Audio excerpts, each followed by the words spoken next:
Hi, my name is Derek Sifre with Thomas James Homes. I am the Vice President of Business Applications. Thomas James Homes is the largest single lot infill replacement builder in the United States.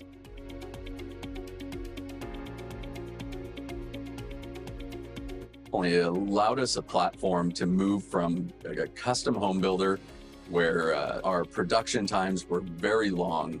And once we implemented HomebuilderONE, it allowed us a single system where all of our business units are now operating out of one system instead of multiple.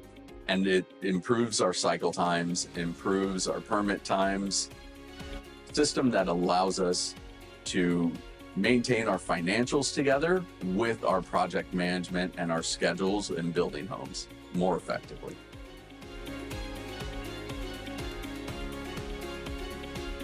The 2 or 3 lessons we learned from the Bleeding AI project was really, one, we thought we knew our data until we started exposing it and then realized that there was data cleanup that needed to happen.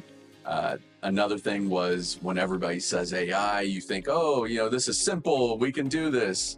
And it's simple, but it's not simplistic, right? So you have to analyze and be aware of what you're trying to get and think with the end in mind. And those, I would say, are the 2 biggest ones. The third one is you really need everybody participating and full engagement from your team, all the way down to the people that are going to be impacted as the end users.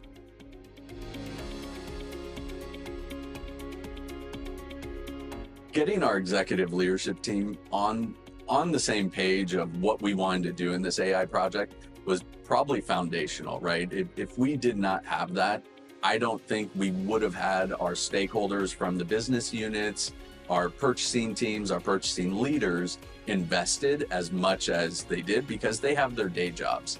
And so having executive leadership sponsorship, the people that they report to, right, that our business units report to, it kind of forces them to the table with more accountability, and it kept everybody engaged.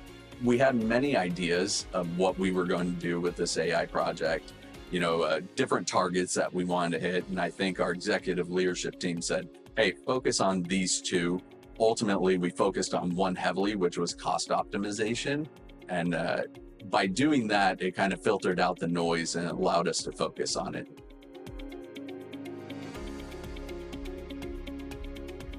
That project, the focus of that was, how do we look at our actual schedules compared to our template schedules and identify what is critical path and how do we cut days out of a schedule, right? How do we cut extra filler days or based off of true performance?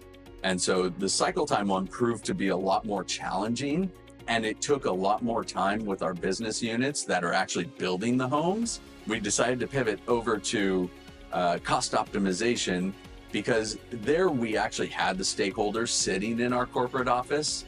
And with that, there was greater adaptability with them, and they were fully engaged in the project. And in home building, cost optimization is one of the biggest drivers to financial performance.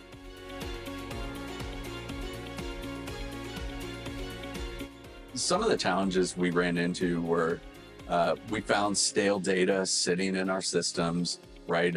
We implemented the system and found that some of our purchase prices weren't being updated. And so through this project, we identified some of these challenges that we had to address before actually getting to the final results. But the beauty of it was going through the project, identified those gaps.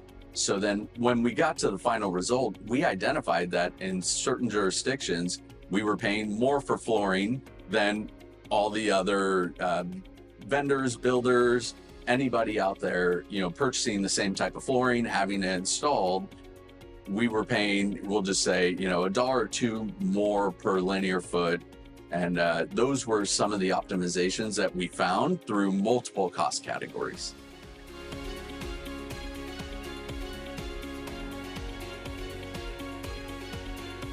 I'm a heavy user of Copilot, and what I realized that Copilot can't answer all of these questions because some of it is predictive forecasting, it's machine learning, right? And it's taking the data we have and forecasting it out upon how many homes we're going to build of this plan within this cost category, and seeing the potential savings, right?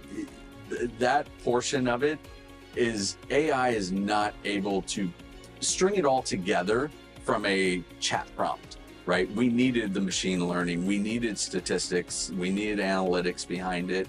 And then we threw the AI on top of it to be able to ask the questions against the machine learned data.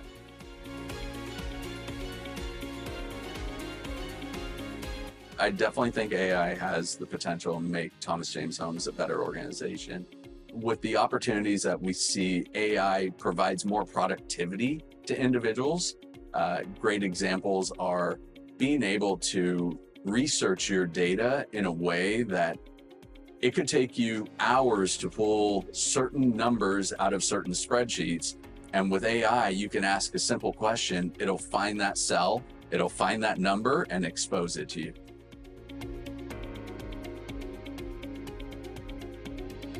I think AI will change home building in the future by removing the veil of costs and other things within the industry that we've always done because we've always done it, right? So that mentality of just doing the same thing gets you wins. I think AI will exponentially increase our visibility into capturing cost or reducing cost, in increasing our ability to provide value for the consumer at the end and drive costs down, because we're able to use AI to identify those opportunities to bring that down.